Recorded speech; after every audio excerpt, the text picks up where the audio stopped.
Comment tu fais pour mettre le plein écran? Je sais pas.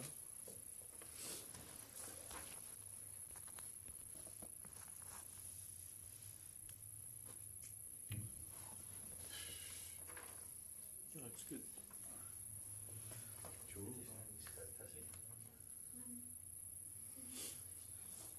Putain, comment ça se fait?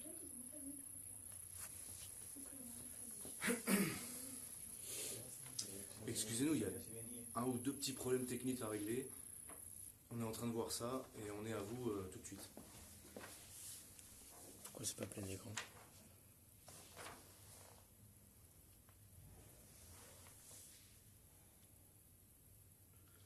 Tu connais toi les lives بس ما محطوط الباور بانك مطفية.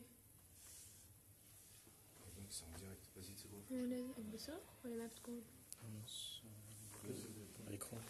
C'est que c'est bon? Ok, c'est pas grave.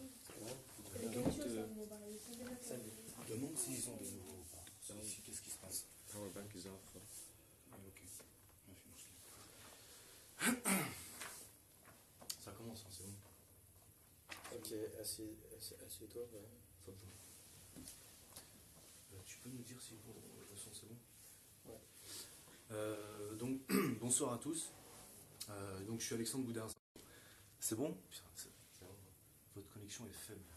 C'est pas grave, faible ça. Ok, donc je suis Alexandre Boudarzi, chef de mission en Syrie, et je vous parle en direct d'Alep ce soir. Il est ici 8h05, désolé pour le retard, on a quelques de connexion. À ma gauche, Varan Yarian, qui est un jeune chrétien alépin de la communauté arménienne. Et donc je vais essayer de répondre un petit peu à vos questions ce soir et vous expliquer un petit peu la situation, ce qu'on fait sur place. Et éventuellement donc demander à Varan un petit peu son point de vue sur la situation. Donc voilà. Tu veux? Donc, vous êtes à Alep, tous les deux. Quelle est la situation en ce moment à Alep? Donc la situation en fait en ce moment à Alep, quand vous arrivez sur place, vous avez toujours un petit peu, vous avez tout le temps ces sons en fait qui sont très récurrents au quotidien, de bombes, d'explosions.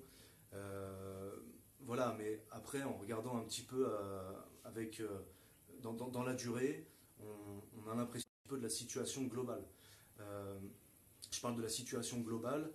Si on s'intéresse vraiment de près aux cartes, voilà, l'évolution un petit peu du conflit, on s'aperçoit qu'il y a... Je peux vous montrer un petit peu une carte.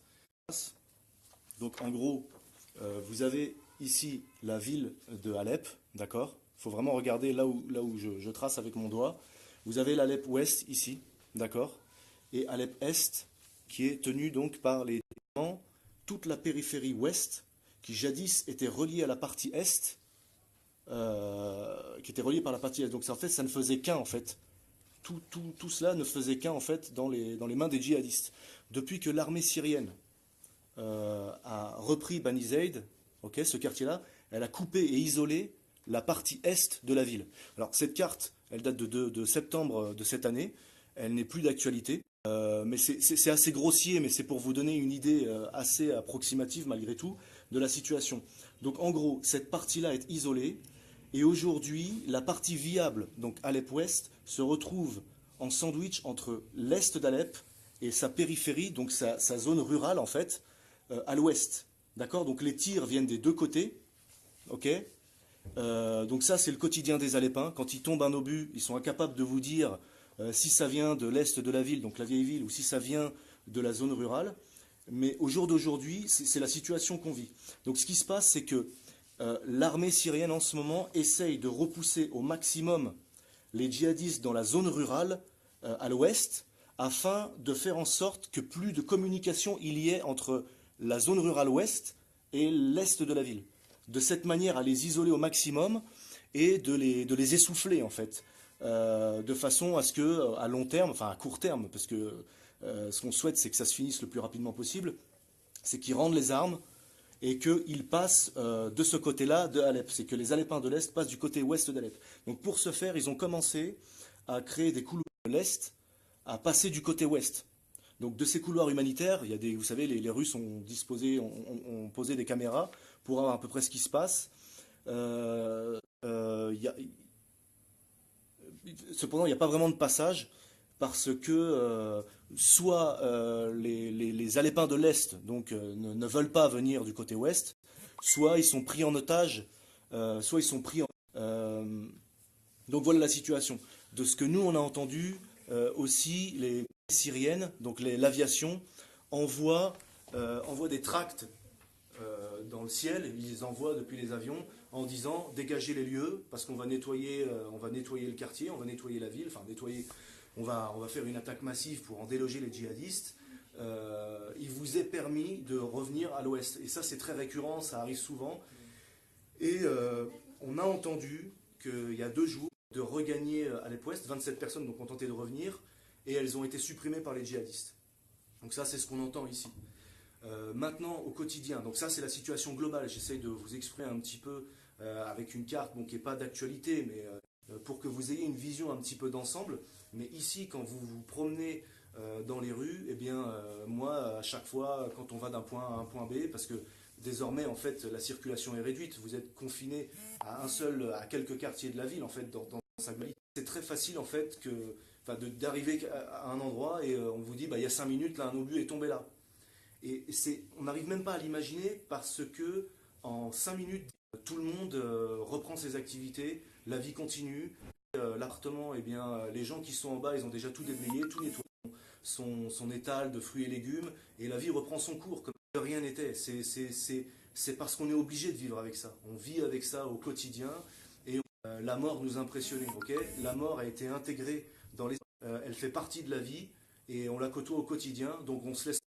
On continue de vivre et voilà, on va de l'avant. Nous, le premier jour, on est arrivé, on a l'habitude d'aller à la fondation d'une paroisse, la paroisse Sainte-Mathilde. Énormément d'activités, des milliers de jeunes qui viennent et qui se relaient de toutes les églises confondues. Et le jour où on est arrivé, le soir même, un obus a soufflé en fait une pièce, il s'est enfoncé dans le sol, il a explosé et il a propulsé des personnes âgées qui étaient là, qui se regroupent. Trick-track, c'est le backgammon. Donc c'est une salle aussi de prière, accessoirement. Et 40 personnes se sont fait, enfin en tout cas une bonne se sont fait souffler par l'explosion. Dieu merci, ça a été un miracle, c'est des choses qu'on côtoie au quotidien, un véritable miracle. Aucune d'entre elles n'a été blessée, alors qu'elles ont été littéralement propulsées, les chaises cassées. Excuse-moi Alexandre. Ah bon? Ouais, alors, Comme ça? comme ça, et peut-être il faut parler moins vite et plus fort. Je sais pas si c'est comme ça. Bon bah écoutez, apparemment il y a des problèmes il y a des problèmes de son, il y a des problèmes d'image. Bon, on est à Alep, c'est pas évident pour la connexion. J'espère un peu ce qui se passe ici. Donc je disais en fait qu'on assiste un petit peu comme ça à des miracles de temps à autre, puisque on est venu comment dire, chez ces Salésiens et on a assisté donc à l'explosion d'un obus qui a soufflé en fait une pièce dans laquelle se tenaient une quarantaine de personnes âgées. Donc en avant, ont été dégagés de leurs chaises, les chaises étaient cassées, le sol est complètement défoncé, les seules séquelles qu'il y a, parce que voilà, c'est forcément choquant de vivre un tel événement, mais Dieu merci, personne n'a été blessé. Donc je rappelle, 40 personnes qui étaient dans cette pièce. On a vu la boue qui a éjecté, qui a été propulsée en fait de cet obus, a atterri à une centaine de mètres de l'autre côté du bâtiment. C'est pour vous dire l'impact, la pression. Et les personnes qui étaient à 50 cm n'ont pas été blessées. Le jour même, on a été dans le quartier de Souleymanieh, donc un des quartiers chrétiens d'Alep Ouest. Minutes après, un obus qui a tapé le 3 au 4e étage d'un bâtiment. Une dame a été tuée, MTN, devant le bâtiment MTN. Et là, on voyait encore le sang frais sur le sol. Ok. Donc en fait, moi sur mon écran, je vois que parfois il y a des tentatives de reconnaissance. Je ne sais pas si vous m'entendez bien, si vous me voyez bien. Si tu te vois bien, c'est que ça marche bien. C'est très récurrent qu'en fait je ne me vois pas. Donc. Ouais, ça fait des coupures chez eux. Ouais, ok, bon j'espère que ça passe. Donc en gros, de ce que j'ai compris aussi, parce qu'on entend les bruits des avions, on peut distinguer les avions syriens des avions russes. Les avions russes passent le mur du son, donc on entend, vous voyez un petit peu le son que ça fait. On entend donc donc les avions qui frappent surtout la nuit et au petit matin, de temps en temps dans la journée. Les Alepins, je pense, de ce que j'ai pu avoir comme échange avec eux, sont rassurés en fait parce que, comment dire, ça signifie que les choses vont bien de leur côté. On frappe à l'extérieur. Oui, voilà, c'est-à-dire qu'ils frappent sur l'est d'Alep, sur la zone tenue par les djihadistes. Donc c'est d'un grand soulagement en fait pour les Alepins, mais malheureusement, néanmoins, il y a toujours cette réplique qui est vive, comme je vous ai montré tout à l'heure sur la carte, j'espère que vous avez pu la voir, de l'ouest, donc de la périphérie, et de l'est d'Alep, qui s'acharne quotidiennement sur les Alepins. Mais on peut aussi vous rappeler qu'il y a beaucoup d'Alepins de l'Est qui, originairement parlant, en fait, sont arrivés de l'Est et qui sont à l'Ouest. Je me permets de vous rappeler qu'il y a beaucoup de musulmans sunnites, majoritairement, qui ont fui donc cette mainmise en fait, des djihadistes sur Alep-Est pour venir se réfugier à l'Ouest, et que ce sont toutes les confessions qui sont visées. Voilà, donc en gros, Alors, voilà un petit peu la situation. Peut-être tu peux inviter les auditeurs à poser des questions. N'hésitez pas à poser vos questions. En fait, moi, avant que vous posiez vos questions, je me permettais en fait de poser celle-ci à notre ami Vahan, qui est donc, je le rappelle, un jeune Alépin. Alors, il est anglophone, il n'est pas francophone, donc j'espère que vous parlez assez bien anglais, parce que lui, son anglais est parfait. Et donc jeune Alépin, chrétien de la communauté arménienne. Et moi, je voulais demander en fait à Vahan, how is the... Doucement et fort. Oui, alors, Pour you toi, can speak surtout. slowly and Okay. louder. Fort, Yes, fort, of course. surtout, Alex. I would like to ask you, how's the daily days? Daily life. The daily life. Afwan. Comment se passe la vie quotidienne? Moi, mon anglais n'est pas terrible. Comment se passe la vie quotidienne? How is the daily life? The daily life. Well, as all of you know, Aleppo is well in a state of war, so it's very difficult to have a good life here. But we strive to have at least what we can to have a good life. Well, the difficulties is that we don't have jobs, we don't have enough electricity, enough water, enough internet, enough safety. Because, I mean, even now, while we're speaking here, while we're talking, we can hear some bombings. I don't know if we can hear, I don't know if it's... En fait, excuse me, il est en train de nous rappeler qu'en ce moment même, on entend des bombes Bombings qui everywhere. tapent dans tous les sens. Ça s'entend pas évidemment de là où vous êtes, mais on entend ça assez régulièrement. Et là, c'est le cas en ce moment, et c'est très violent. Yeah, but this is actually very normal for us. We can hear these sounds every day. It has become something very natural to our daily life. But it is still difficult, I mean, because... Louder? Okay. But, I mean, even though this is normal, but this is not normal, you know, at the same time. It has become normal for us, but as a good life, it's not. We have, I mean, how can I say it? The main necessities of life is missing here. Like, for example, water. We don't have water. I mean, it's very difficult to have good water to drink, to have just to use for your daily usage, and for also electricity. I mean, I don't remember when was the last time we had electricity here in Aleppo, but we tend to use amperes, for example, generators, and which is also a problem because we have to pay every week for these kind of stuff, you know. So this has become a problem for us, because, especially because we're unemployed. Most of the people here are unemployed, don't have jobs. For example, myself, I'm a student at university, but still I'm unemployed. I don't have a job. I cannot pay for anything, actually. My dad has to work very hard just to have a good life for me and my family, and this is the case for most of the people living here. I don't know, but... Yeah, and as a student... As a student, as I said, it is quite difficult, especially because I don't know if you showed them on the map where the university is located. It's located in next to... Yeah, I don't know if you can have it here. This is here, no? No. It's next to here. This is New Aleppo on the map. L'université. This is New Aleppo, and next to it there is the university. Ok, et ici donc c'est les zones djihadistes. Donc vous voyez que c'est très proche en fait. C'est très très proche des lieux depuis lesquels tirent les djihadistes. Yeah, so the university is quite near the front line. So, and we had this several times. Some strained bullets, some mortar missiles falling on the university. So it is also very difficult to go to the university. I mean, there are some students died just going to the university just because they wanted to study, and which is a big problem for us because we don't want to die, obviously. But we still want to go. I mean, I'm a student myself and I'm still going to university. I still want to continue my studies. But it is also a problem, you know. I mean, even the way, I mean, it's very far. We need like 30 minutes to 2 cars to go there.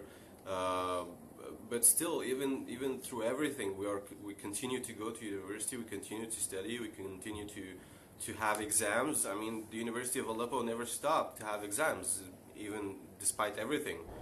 So, I don't know. I mean, I don't know how they show it to you in the Western media, but this is how it is. We still go to the universities. We still have life here. Even though it's difficult, we still have a good life here. Well, not good, but it is a life in a way or another. Les Alepins s'adaptent. Les Alepins s'adaptent à la situation. I had another question, but maybe you already answered. It was what are the main difficulties for the civilians? But The main difficulties, as I said, the water. This is a big problem for us, water. I mean, I have been intoxicated myself because of water, because when we don't have enough good water to drink, we tend to drink from the wells. You know, I don't know how do you say. I don't know if they're gonna stand well the underground water. So we tend to have water from wells, which is also a problem because sometimes it's not drinkable. Sometimes you get sick because of this. This is the main problem. Then you have problems such as electricity, such as high prices, food, electricity, because we have to pay for the amperes. Unemployment, which is a big problem. I mean, most of the people here don't have jobs. Me, myself, I don't have a job. Most of the people I know don't have jobs. I mean, it's rare. Only a few friends I have jobs, and their jobs are not even stable. So this is a big issue because we don't have enough And this is one way to have salary, to have money, to pay for everything we have to pay. Thank you very much, Van, for your You are testimony. welcome. And this is one of the challenges we have SOS. C'est un des challenges, en fait, un des défis qu'on a aussi à SOS, c'est d'essayer de trouver une issue économique sur le long terme, de trouver à permettre en fait à la jeunesse alépine de trouver, comment dire, des solutions économiques, des solutions professionnelles. On essaye de s'employer vraiment activement sur le sujet, puisqu'elle est visée, puisque c'est elle qui fuit, c'est elle qui avec ses diplômes essaye de trouver refuge ailleurs dans ce qu'on pourrait appeler le rêve européen ou le rêve canadien, le rêve australien, de trouver une possibilité de faire valoir ce pourquoi ils ont tant étudié et de déserter en fait. Là, il y a une bombe qui vient de tomber juste à côté, on entend les mortiers, on entend les déflagrations, l'atterrissage de ces bombes du camp ennemi. Donc voilà, on essaye vraiment de s'activer les méninges sur le sujet. Donc ce sujet que tu évoques maintenant, c'est l'espérance, des raisons d'espérer pour les jeunes. Est-ce qu'il y a beaucoup d'associations étrangères qui aident les jeunes, ou est-ce que c'est beaucoup SOS? Est-ce qu'il y a des gens qui arrivent à venir ici pour aider?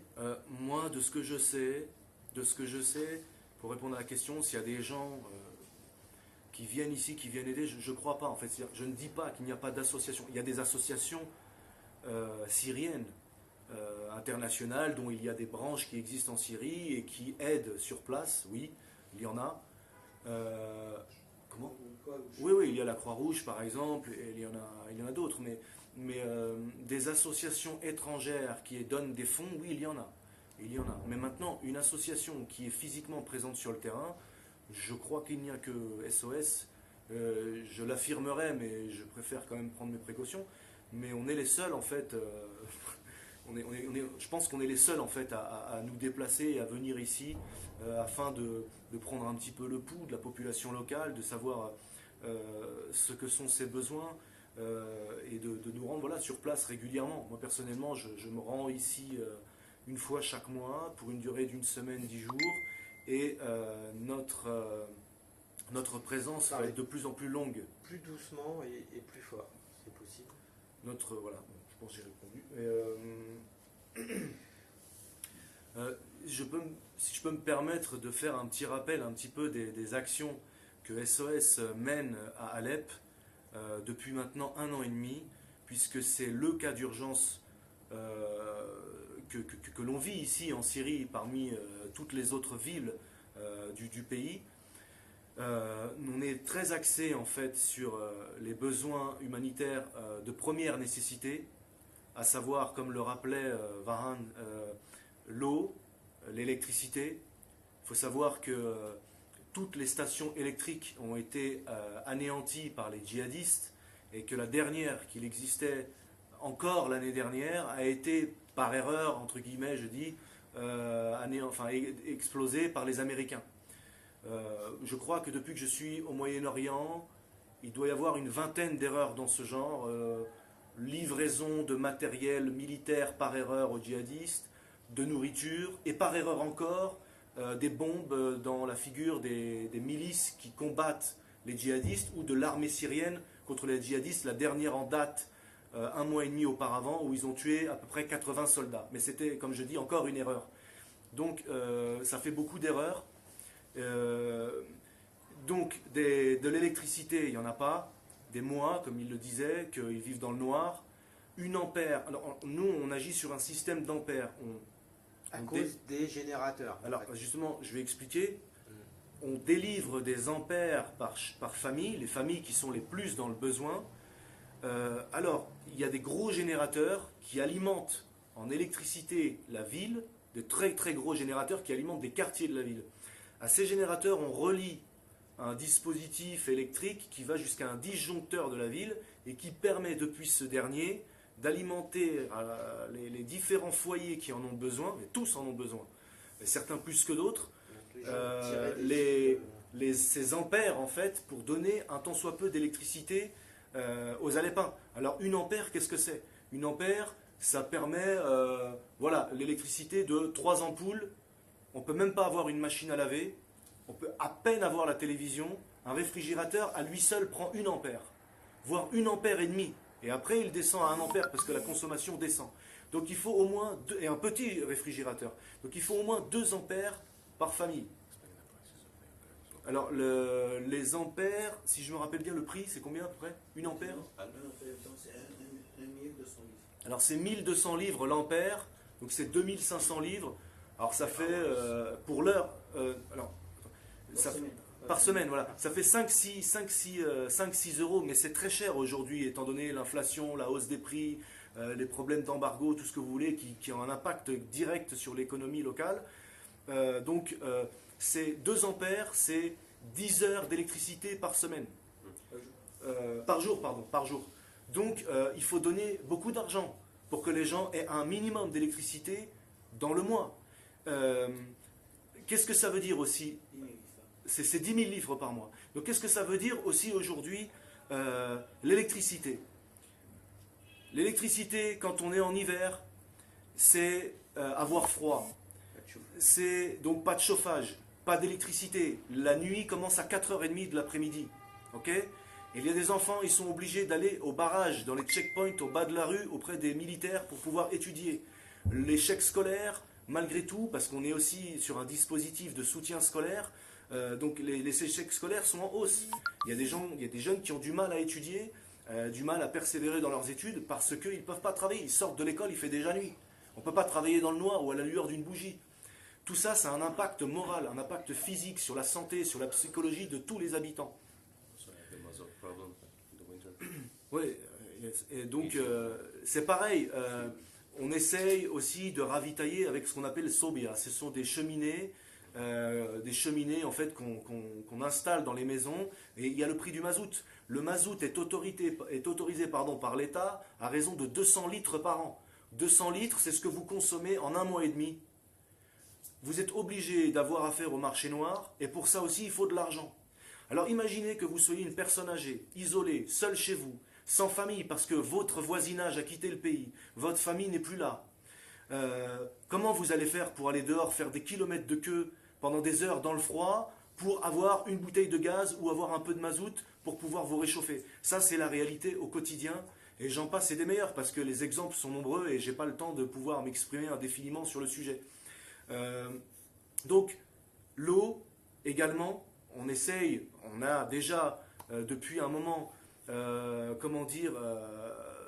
investi dans des filtres à eau depuis 4 paroisses, Sainte-Mathilde, Saint-Georges, la paroisse Rame et Saint-Dimitri, pour pouvoir filtrer l'eau des réserves naturelles en fait, puisque Alep c'est basé sur un puits gigantesque avec 3 nappes souterraines je crois.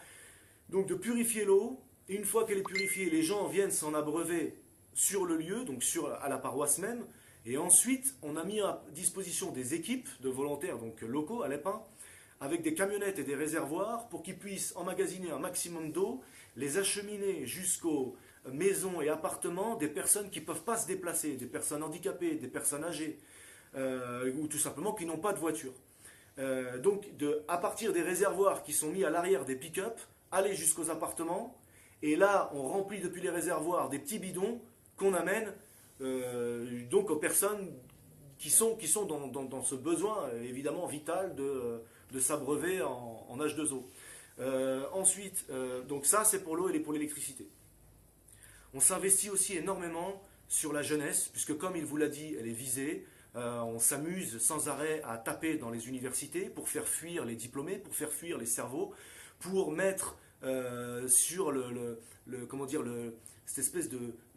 à la porte de la mendicité, un pays qui vivait en autarcie, qui avait toutes les matières premières, toutes les matières vitales, qui en exportait bien plus qu'elle n'en importait, un pays qui arrivait à s'auto-alimenter et qu'on est en train de réduire à l'état de mendiant.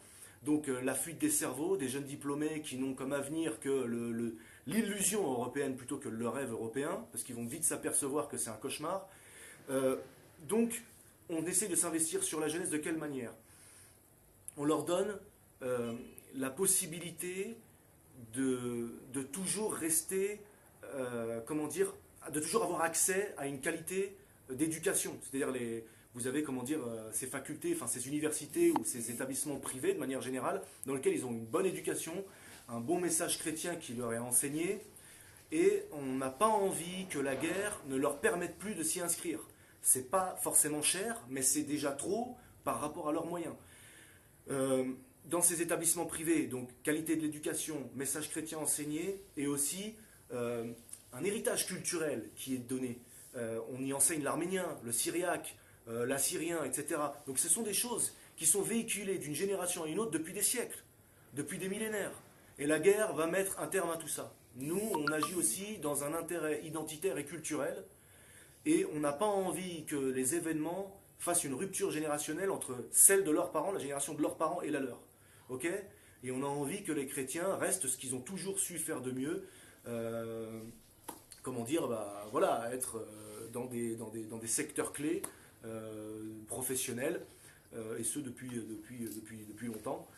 Donc on essaye aussi sur le plan professionnel de développer, on essaye aussi de les sensibiliser aux besoins de demain. On est conscient que demain il y a une ville gigantesque, la deuxième du pays, à reconstruire.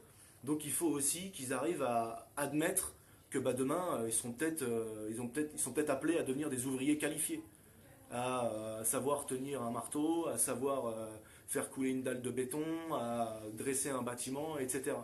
Donc on essaye d'agir en fait sur tous les tableaux et de créer de l'emploi dans des micro-investissements. Moi je vous ai donné un petit peu les choses générales.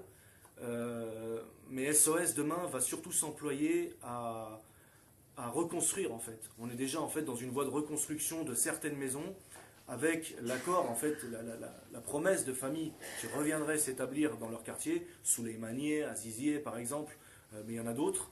Donc de reconstruire des maisons, dans des quartiers. Donc voilà. J'essaie de voir les Voilà. questions. Un petit peu près, donc si vous avez des questions. Alors on va peut-être poser d'autres questions à Juan, profiter de sa présence. Je vous en prie.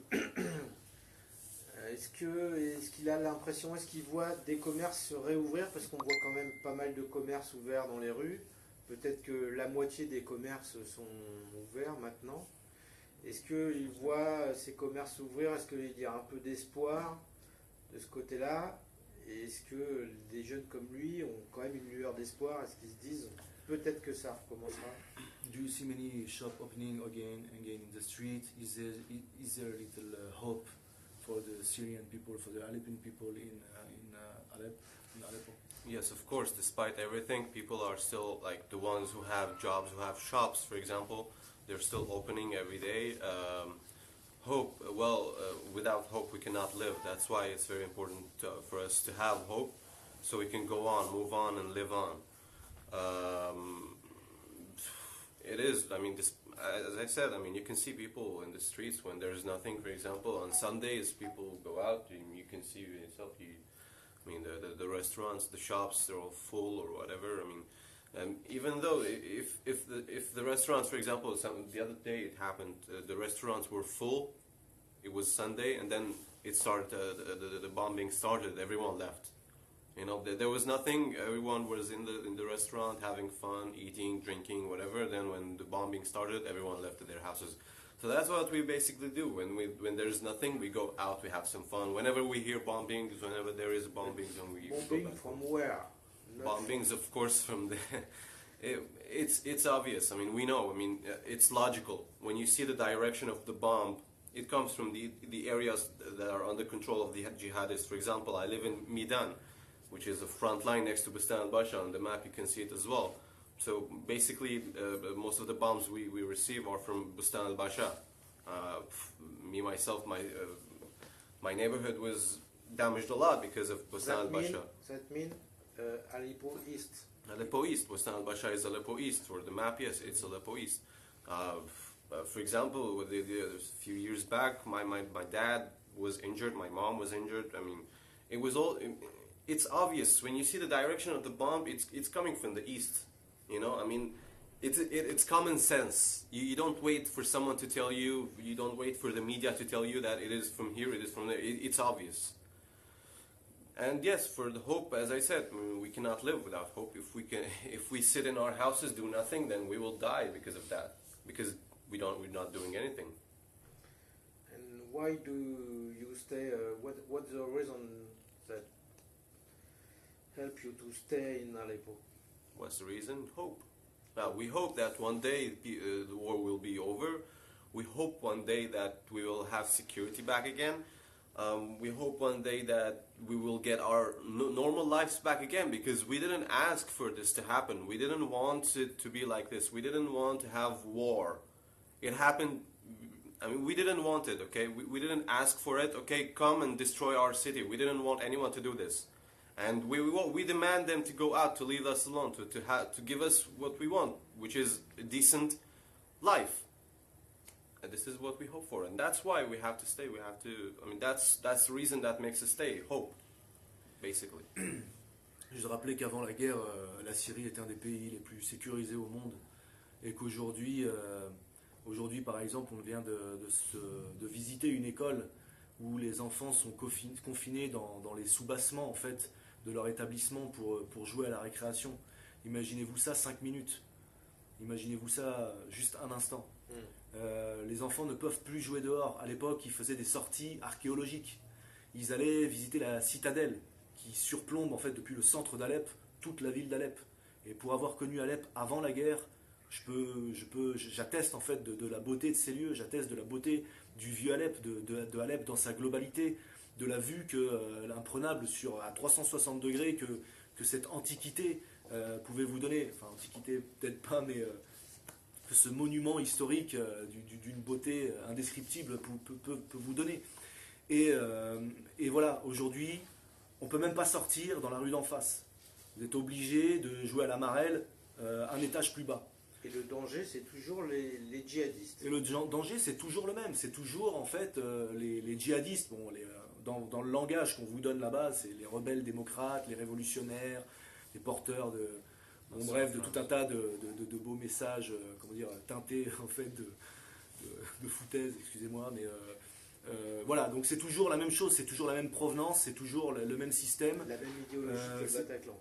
Voilà, c'est la même chose en fait. Bon, ouais, c'est très bien de le rappeler, c'est ça. Hein, c'est ce qu'on a vécu, nous, une journée avec le Bataclan et une autre avec le 14 juillet et peut-être encore une autre avec Charlie Hebdo et à la limite une autre encore avec le Père Hamel. Enfin, c'est pas la limite, c'est le cas. Bon, bah voilà, c'est 4 journées sombres. Bon, bah là, c'est le quotidien. C'est des bombes, c'est des bombes, c'est des bombes. Et les bombes, c'est pas juste un trou dans le sol, c'est des éclats d'obus. Donc ça vous défigure un paysage sur 100 mètres carrés, voire plus. Donc ça arrache les visages, ça ouvre des corps, ça détruit des vies, ça fout le moral à zéro. Donc ça, c'est la réalité au quotidien des Alepins depuis maintenant 2012. Donc faites le calcul. Est-ce qu'il y a... Anne, est-ce qu'il comprend les chrétiens qui sont partis? Do you understand the Christian who left the city and went abroad? Do I understand? Yeah, do you understand them? Do you understand why they left the country? Well, I suppose they want to live, but I mean, yeah, but I mean, when you think about it, when some people didn't have to go, some people had their houses. I mean, they had good conditions, but still they left. I mean, why did you leave? If you had a good life condition, well, of course, I mean, the life is not good as it was, but you had your house, you had your children safe, you had your jobs, then I don't understand why they left, for example, for these particular people. It's really sad to see people leaving here, especially Christians, because this is their land. Originally, this is where we are, what we are. This is who we are. This is our land.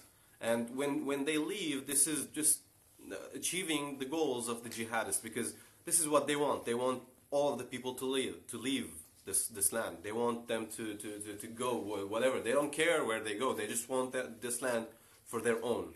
This is what they're trying to do by terrorizing people so they leave. This is their main goal, in my opinion.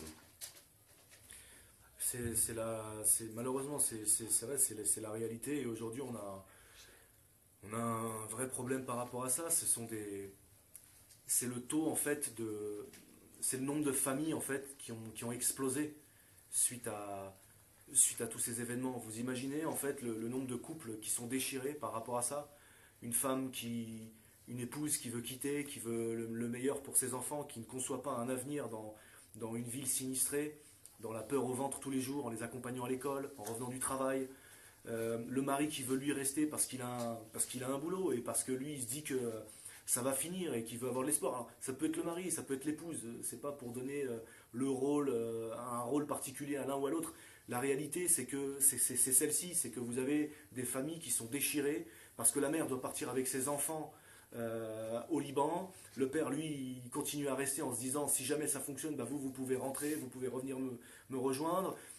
Et puis de ces enfants qui sont au Liban, bah, il y en a 2, et bah, il y en a un qui va rester à Beyrouth en essayant de poursuivre ses études, et l'autre il va aller en Europe.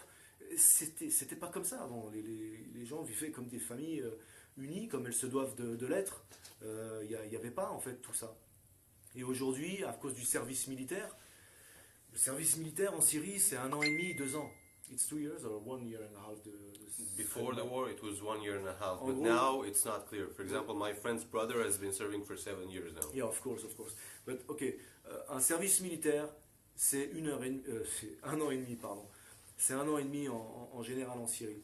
Vous commencez votre des jeunes Syriens qui sont depuis 5 ans. Oui, bien sûr, mais en fait guerre. c'est ça.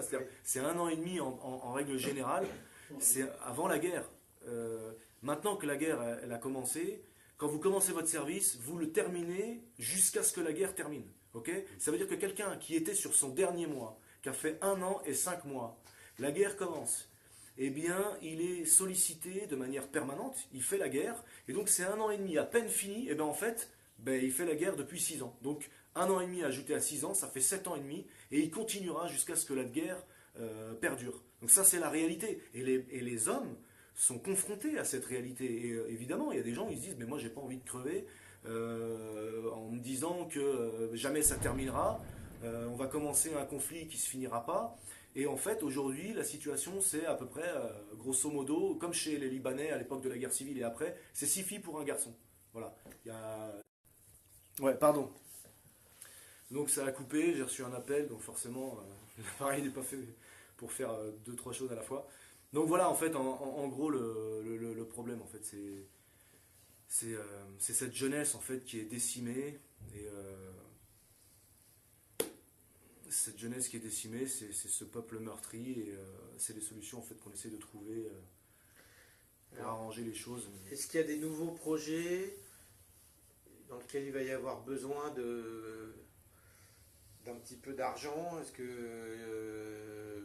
qu'il va y avoir besoin de volontaires bientôt à Alep? Est-ce qu'il y a On des espère, nouveaux projets? on espère qu'on puisse avoir besoin de volontaires, parce que si on a besoin de volontaires en fait à Alep, c'est que la situation va mieux. En tout cas, qu'elle soit meilleure qu'avant pour pouvoir nous permettre à nous de ramener des jeunes Français sur place.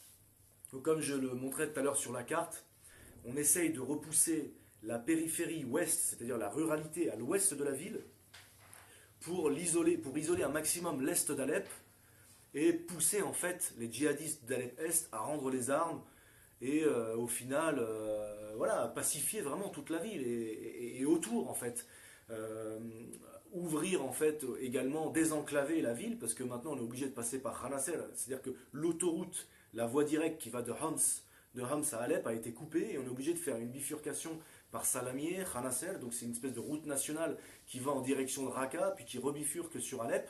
Donc si on arrive vraiment, on en arrive à là, on arrive à reprendre l'autoroute, à redonner un souffle de vie plus important à Alep, eh bien on va entamer une phase de reconstruction beaucoup plus importante que celle qu'on est déjà en train de commencer.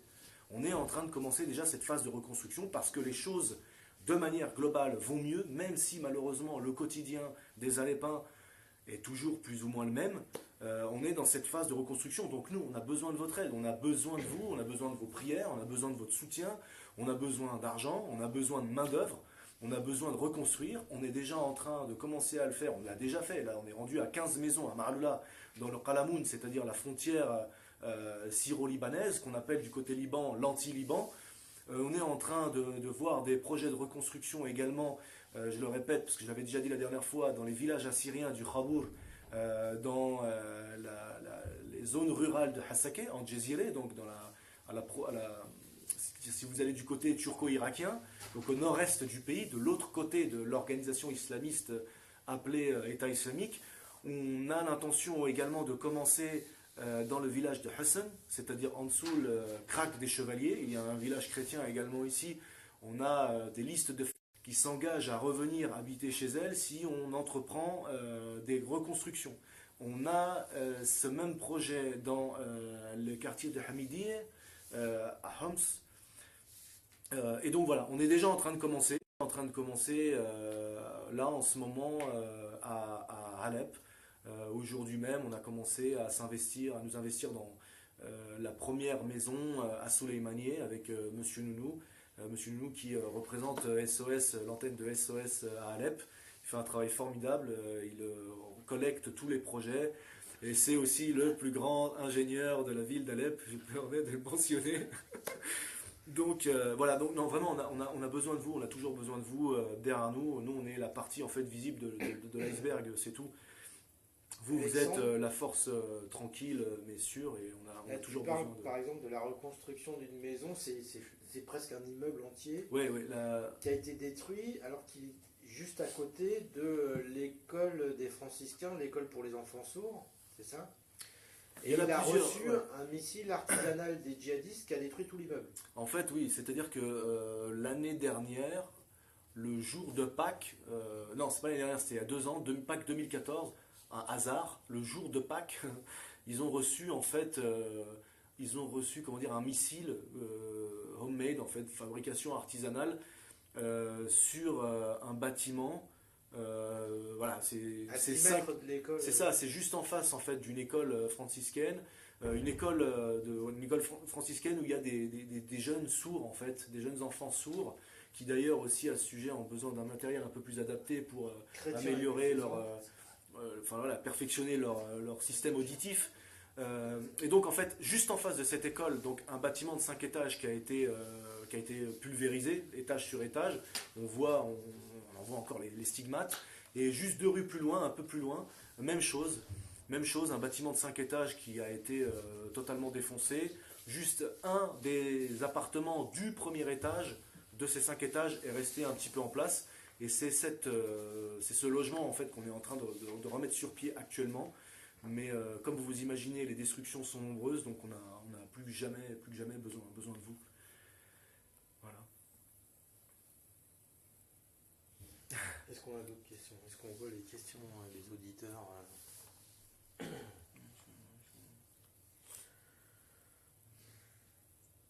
Bon, bah non, là on a fini avec... Ça y est, il n'y a plus de questions? Non, je crois que c'est bon. Eh bien,